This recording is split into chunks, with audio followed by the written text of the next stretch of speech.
iglesia descubrimos la verdadera razón por la cual nosotros debemos evangelizar. Por medio de la iglesia descubrimos la verdadera razón por la cual nosotros tenemos que hablarle a la gente de Jesucristo. Y saben, yo tengo un video que quiero que ustedes lo vean, dura 4 minutos, que tiene que ver un poco sobre hablarle de Cristo a la gente, a la humanidad, ¿ok? Quiero que presten atención, no sé si los muchachos allá de los medios. Ok, gracias.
Yo puedo ver niños hambrientos, gente angustiada y sin fe. Es cuando pienso que yo no puedo esconderme más, no me puedo esperar. Si no hago yo, entonces ¿quién lo hará? Si no me levanto yo, ¿quién se levantará?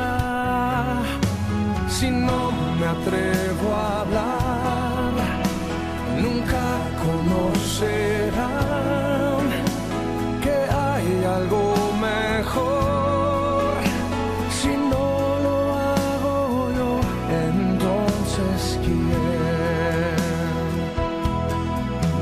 Es cuestión de tomar una decisión, de llevar su compasión a un mundo de dolor.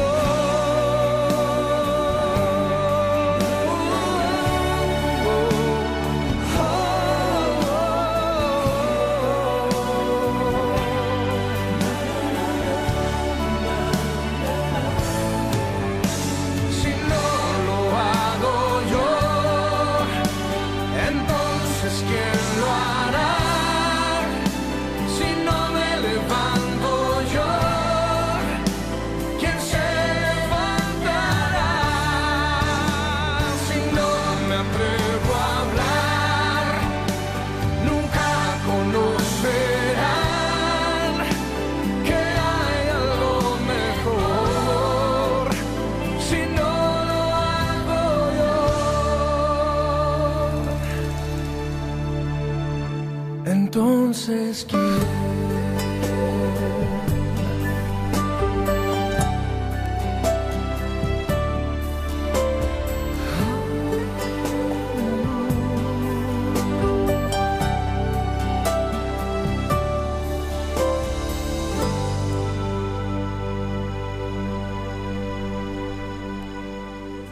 El mundo está en un caos total, ¿saben?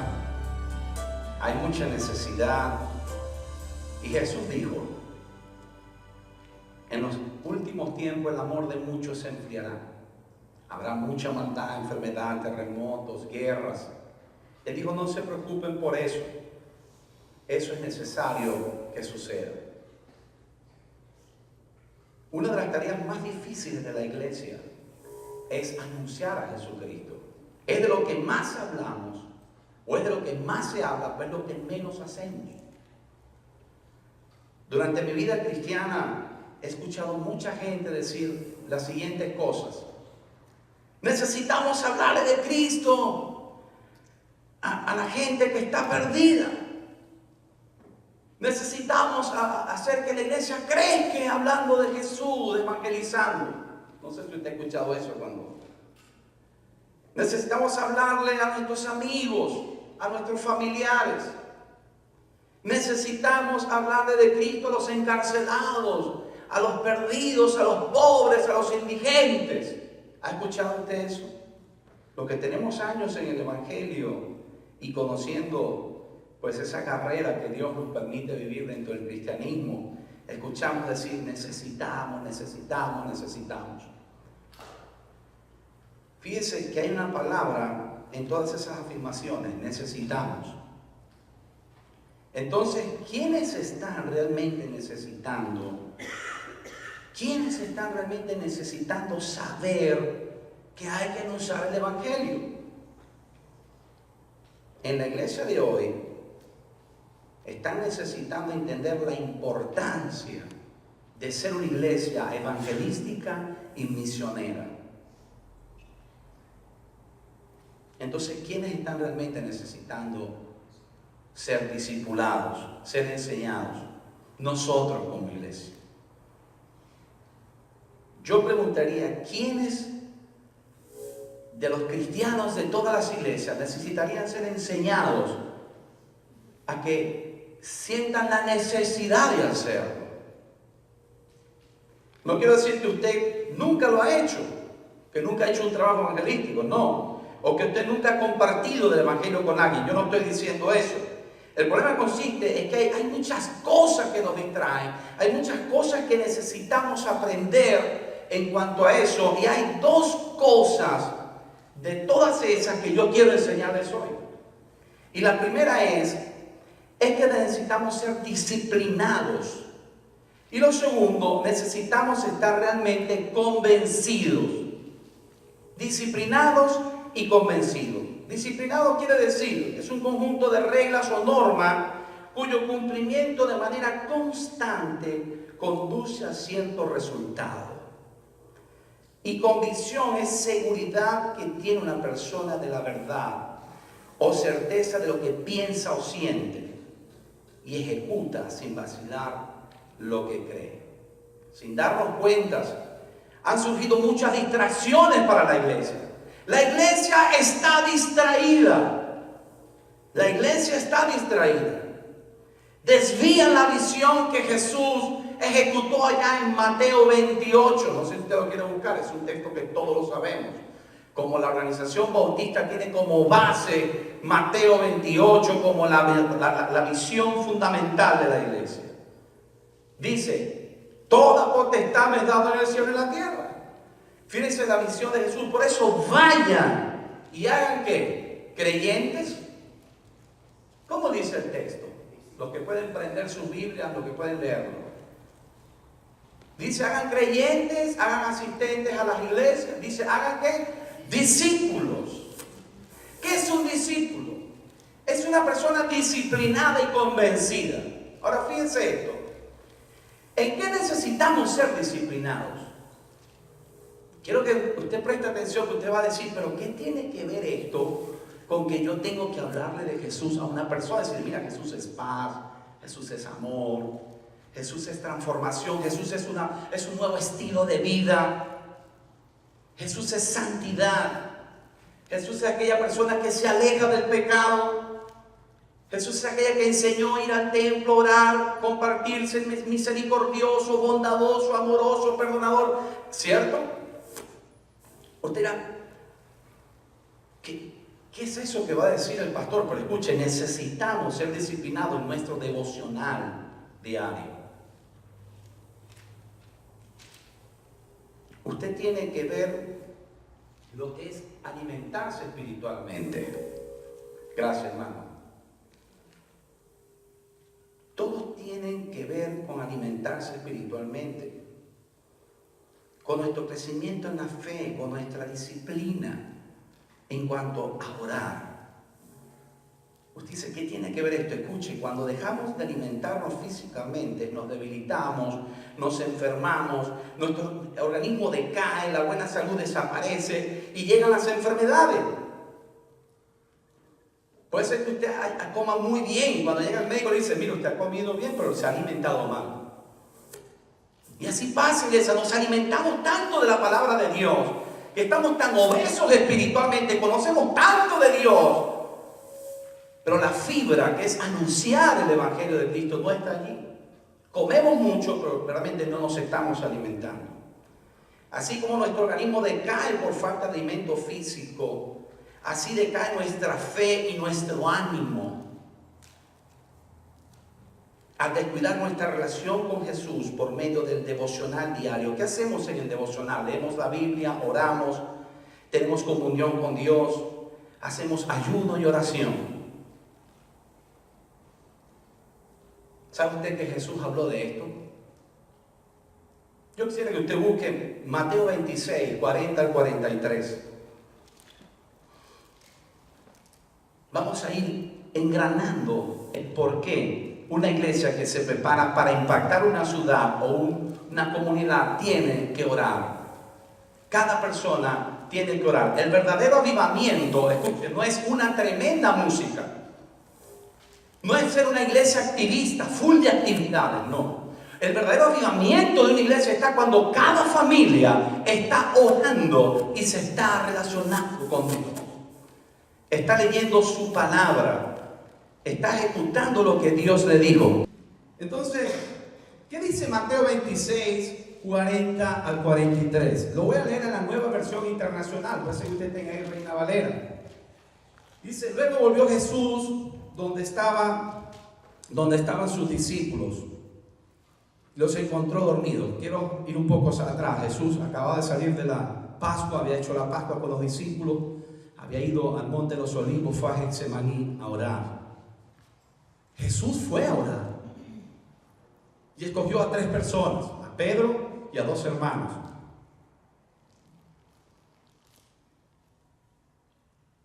Dice la Escritura en el versículo 40, y los encontró dormidos.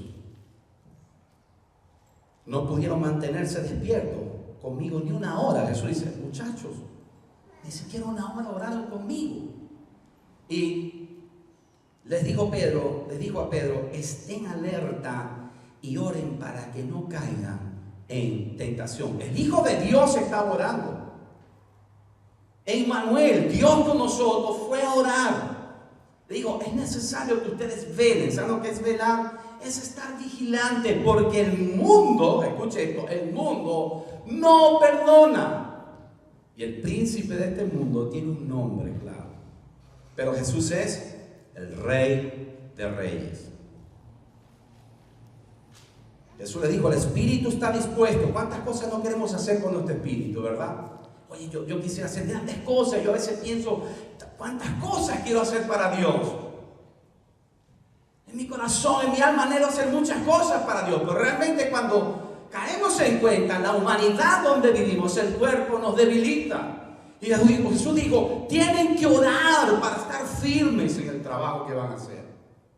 Jesús fue a orar porque se acercaba su hora. Y le dijo, pero el cuerpo es débil. Por segunda vez se retiró a orar.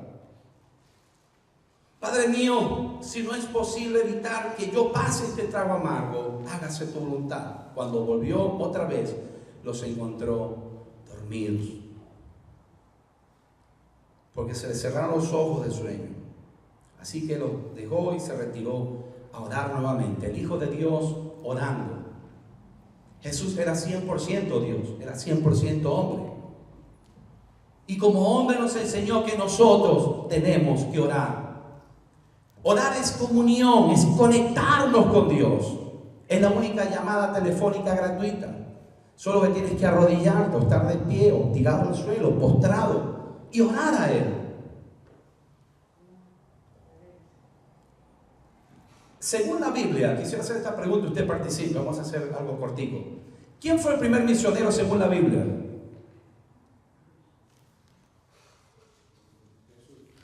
¿Quién dijo Jesús?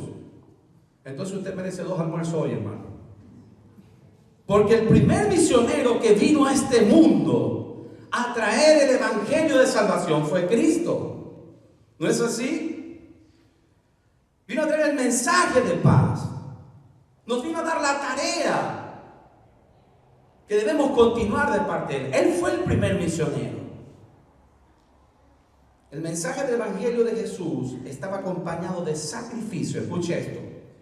¿Se dan cuenta? Quiero que conectemos lo que a través de la iglesia descubrimos el verdadero evangelismo, lo que cuesta, lo que hay que hacer y por qué debemos prepararnos. Dice allí que Jesús, el trabajo de Él era traer las buenas nuevas, pero estaba acompañado de dolor, de sacrificio, pero tenía que enseñar y ser constante en lo que estaba haciendo. Estuvo lleno de rechazo, humillación, abandono. Ese primer misionero sabía a qué atenerse, porque iba a traer el evangelio de salvación a la humanidad. ¿Se dan cuenta lo que significa anunciar las buenas nuevas de Jesús? Dejar tu zona de seguridad y de comodidad. Hablar de Jesús es dejar tu zona de seguridad y comodidad. ¿Qué dice Filipenses 2, 6 al 8? Yo quiero que usted lo busque sobre esto, sobre los estados de conformidad y de tranquilidad, puestos de honor. ¿Qué dice Filipenses capítulo 2, 6 al 8? El cual siendo en forma de Dios, Jesús era Dios y estaba en el reino de Dios, y estando en su reino como Dios y como Rey, decide dejar un lugar tan magnífico para venir a la tierra, dejar ese estado de reinado y humillarse a hacerse igual a nosotros como personas que sienten dolor cuando les golpean, dolor cuando los humillan, cuando los abandonan, cuando los rechazan. Por eso cuando usted siente que he sido rechazado, no se preocupe, Jesús pasó por eso. Jesús fue escupido, no se preocupe, Jesús pasó por eso. Y Él sabía que traer su palabra implicaba sufrimiento y humillación. ¿Qué dice Mateo 26 al 56? 26, capítulo 56, perdón. Fíjense lo que pasó. Mateo 26, 56 dice: mas todo esto sucede para que se cumplan las escrituras de los profetas. Entonces todos los discípulos, dejándole, huyeron. A veces te abandonan los que deberían estar luchando para anunciar el evangelio de Cristo. ¿Cómo se siente usted cuando alguien lo abandona, cuando alguien lo rechaza? Es un sentimiento horrible, ¿cierto? No sé si usted ha sido rechazado alguna vez que lo mira, oye, usted es un insignificante, ella es un insignificante. O tú te sientes solo en lo que estás haciendo. Jesús se sentía solo, hermanos. Y Él dijo: tranquilo que voy a tener que hacerlo solo. Por eso Él oraba. Por eso Él oraba y ayunaba.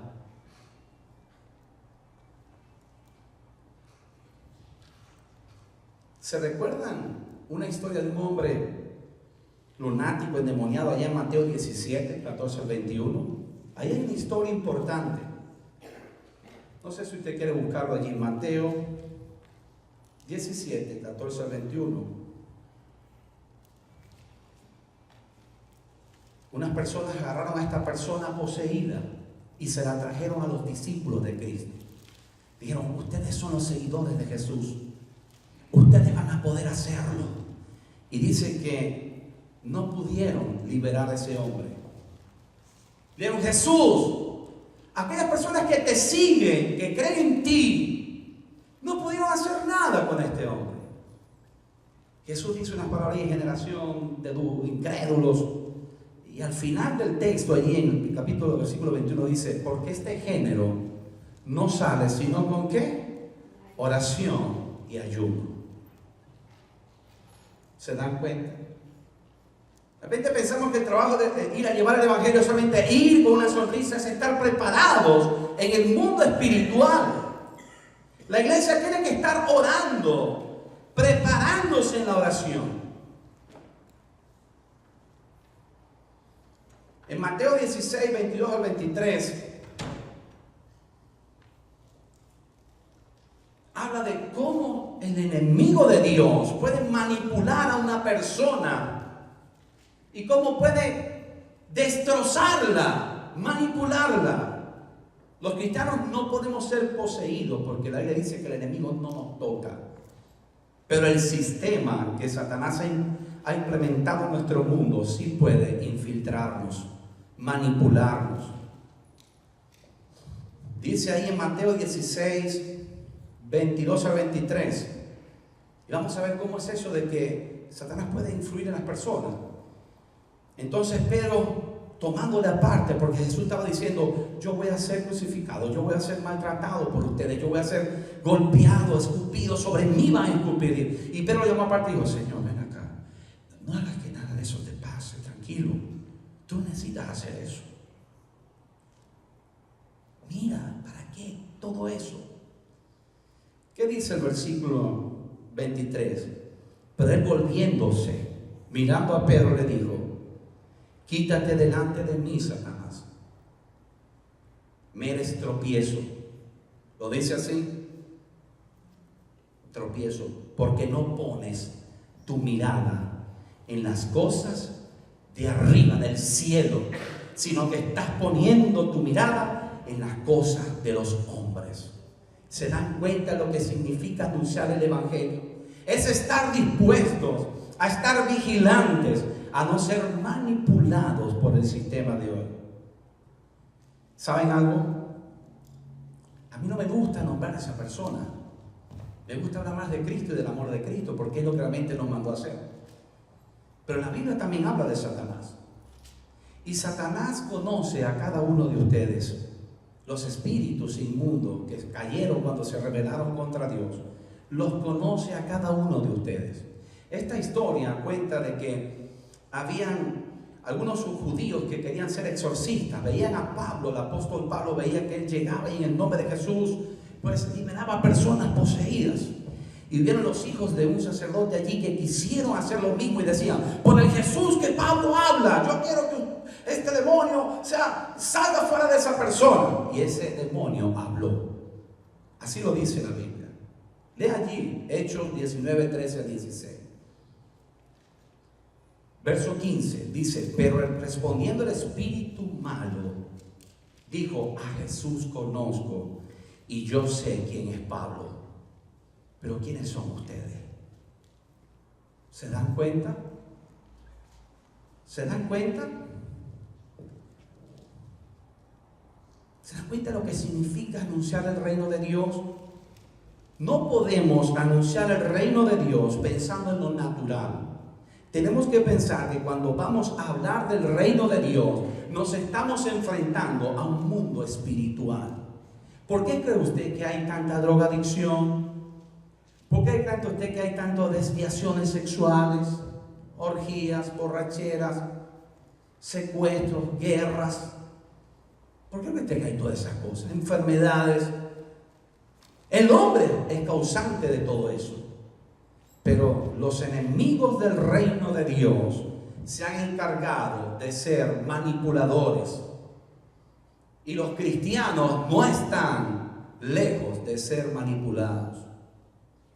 Por eso Jesús dijo, oren, ayunen, vigilen. Si ustedes quieren ser una iglesia que lleve el evangelio, tienen que orar.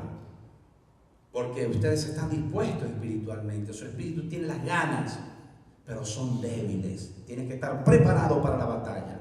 Y aquí es donde viene el consejo. Hay un texto que dice, por tanto, tomen toda la armadura de Dios, ¿se recuerdan? Y vístanse del yelmo del escudo de la fe, de la espada. Ahí habla de todo eso.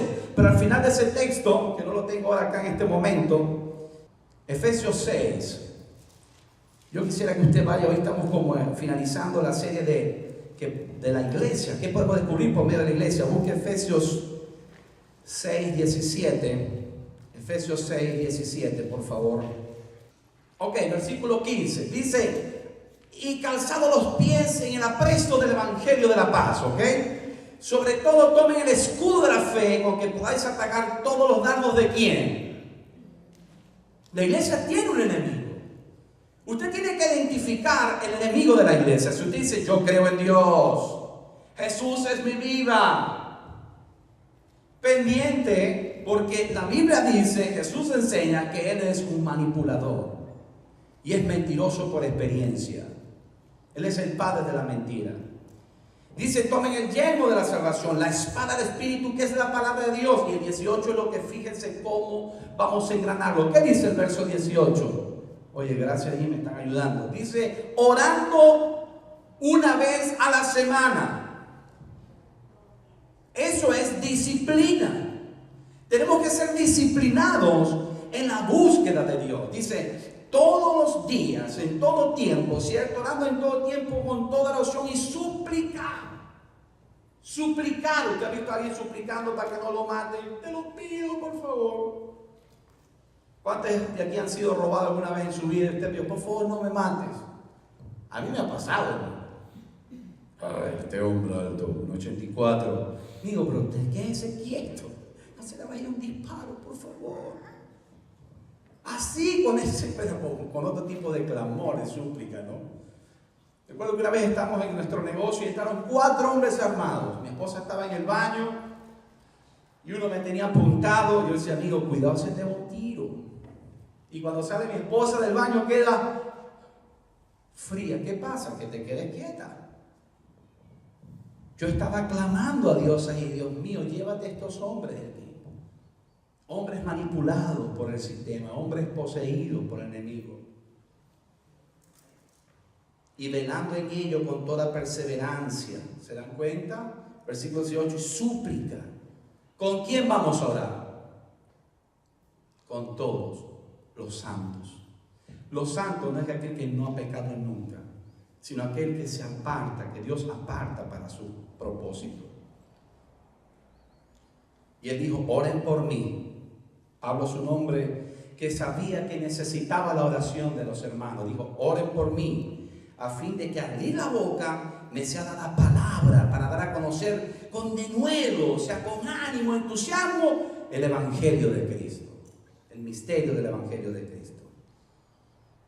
Necesitamos ser disciplinados en nuestro devocional con Dios. ¿Lo cree usted así? ¿Que necesitamos ser disciplinados en eso?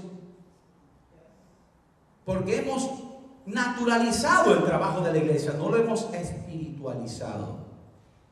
La iglesia tiene enemigos y son enemigos que se mueven en los lugares celestiales. Lo segundo, es que necesitamos tener convicción. Convicción es seguridad que tiene una persona de la verdad o certeza de lo que piensa y siente en cuanto a la fe en Dios, ¿ok? Convicción es ejecutar sin vacilar lo que crees, es hacerlo. Convicción es a lo que no estamos dispuestos a renunciar. Se lo voy a leer porque hasta a mí me gustó cuando lo escribí, hermano. Yo dije, wow, Señor, mira lo que me estás hablando. Convicción es, ¿ok?, a lo que no estás dispuesto a renunciar. Cuando tienes convicción, no te avergüenzas de lo que eres. ¿Sabe usted que la Biblia habla sobre eso de la vergüenza? Quisiera que usted busque allá Romanos 1:16. Y Pablo dijo, porque no me avergüenzo del evangelio, porque es poder de Dios para salvación a todo aquel que cree, a judíos y también a los griegos. No me avergüenzo cuando usted está convencido de que Dios te ha llamado por medio de la predicación de su palabra y tú sientes que es Dios quien te llamó por esa predicación y tú le recibes, tú estás convencido que es Él y tú no te avergüenzas del evangelio porque es poder de Dios. La semana pasada hablamos de que si no acudimos a la firmeza, ¿se recuerdan? Si no acudimos a los recursos de Dios, que son la firmeza y la fortaleza, el poder de Dios, entonces menguamos. Porque nuestra mirada está en las cosas de la tierra y no en las cosas de arriba. Cuando habla de las cosas de arriba, está hablando del trabajo que Dios tiene para la iglesia, los propósitos que Dios pues tiene para la iglesia.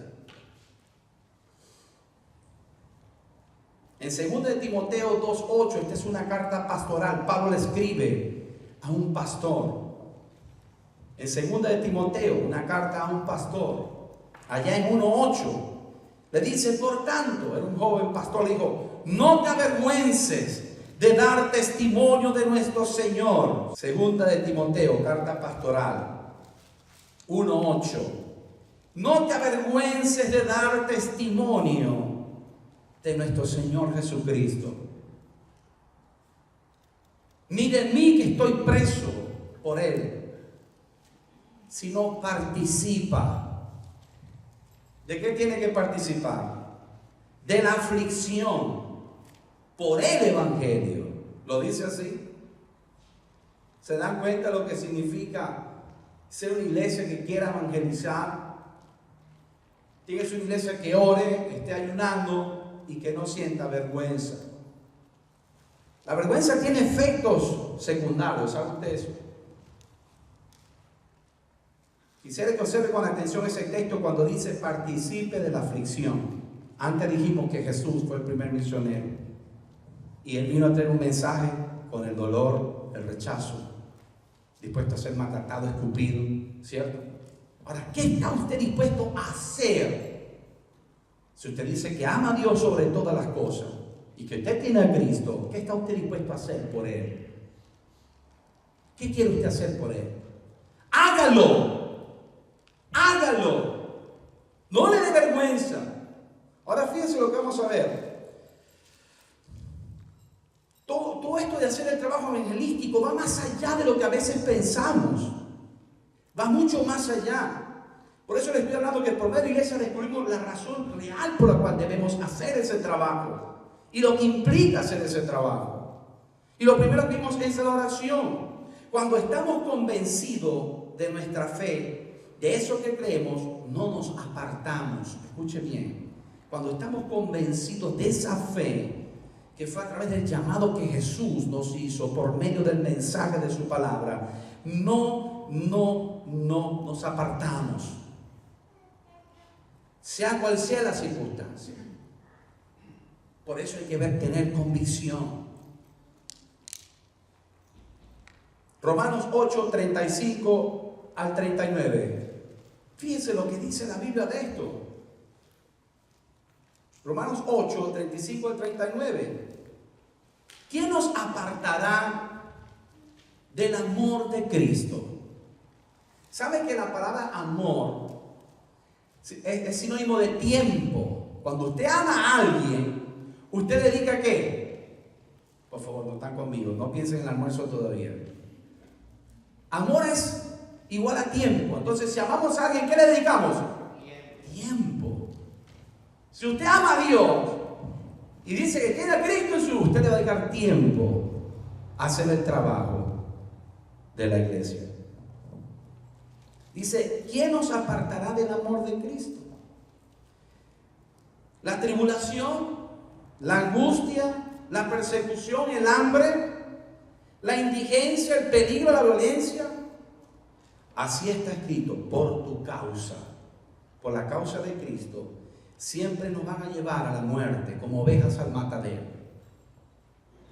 La oveja fue hecha para quitarle la lana y cuando ya está muy viejita, comérsela. Yo quiero que usted vaya en ese mismo texto de 8, capítulo 8 de Romanos, al versículo 37, dice, sin embargo, en todo esto somos más que vencedores por medio de aquel que nos amó. Pues estoy, ¿qué? ¿Cómo lo dice allí? Estoy convencido. También en la versión Reina Valera que dice estoy seguro. La seguridad es convicción, la cual estoy seguro, estoy convencido que Dios me llamó a hacer este trabajo en la fe.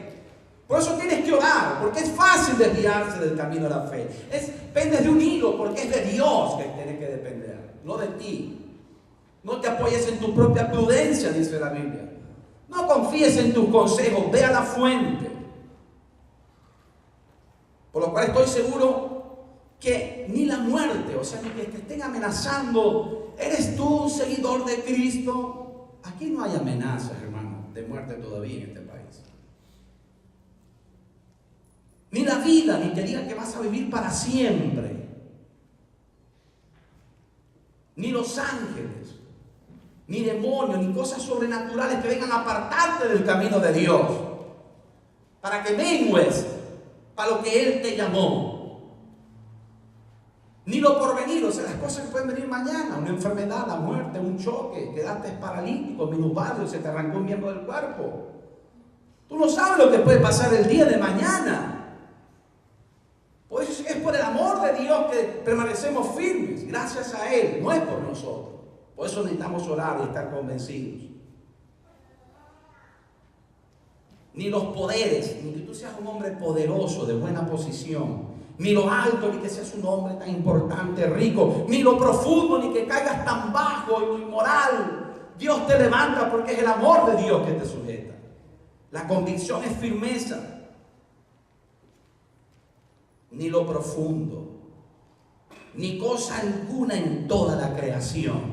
¿Cuántas cosas no son atractivas de esta creación? Que nos apartan, son distracciones. Predicar el Evangelio es pelear con el enemigo de Dios. Si no espiritualizamos la iglesia y como cuerpo del Señor no nos disciplinamos en ser una iglesia de oración, estaremos indefensos. Nuestra convicción nos dará como resultado la determinación de lo que queremos hacer. Predicar el Evangelio es un trabajo espiritual, hermanos, no natural. Es arrebatar las almas del infierno y traerlas a la luz de Cristo. Así enseñó Jesús. Yo quisiera que usted busque 1 Pedro 2:8. Y este texto lo ha leído mucha gente. Y fíjense cómo lo lee. Porque ustedes son linaje escogido de Dios. ¿Quiénes son escogidos de Dios aquí? Yo soy un escogido de Dios por su palabra, por su predicación. ¿Cuántos han sido llamados por la predicación del Evangelio? Muchos aquí hemos escuchado la predicación del Evangelio. Muchos. Y somos linaje escogido. Wow, pero hablando de cosas verdades. Real sacerdocio. Cada uno de ustedes que tiene a Cristo en su vida tiene un ministerio dado por Dios. ¿Sabía usted eso? Tienes el sacerdocio de Cristo en tu vida. Nación santa, pueblo adquirido por Dios. Usted no está aquí porque usted dijo, yo soy bueno y voy a buscar a Dios, porque Dios te ha traído por algo. Dios te ha tocado, ¿cierto, Víctor? Que Dios nos ha tocado. Dios nos toca con su palabra. ¡Hey! Nos estremece.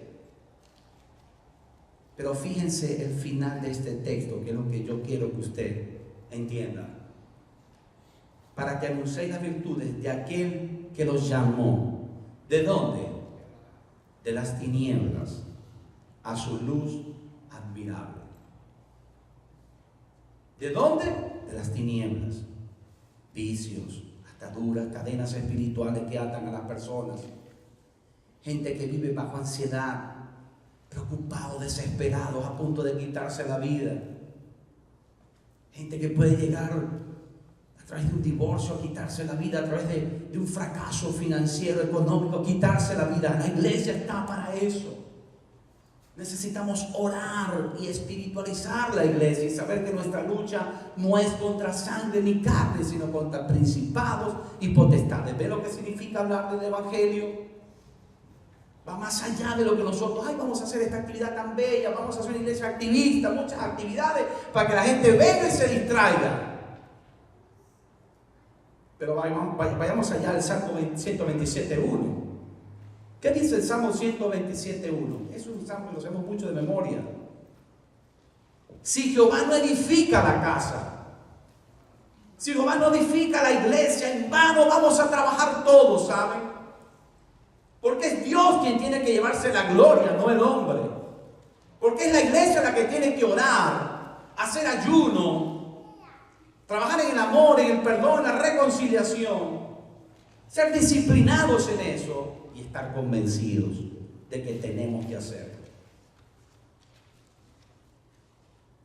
Hoy les hablé que por medio de eso descubrimos la verdadera razón cuando vamos a predicar de Cristo a lo que nos vamos a enfrentar. No te avergüences del Evangelio. Si Él te escogió es porque va a hacer cosas buenas contigo, cosas grandes contigo. Necesitamos ser disciplinados en nuestro crecimiento espiritual, orar.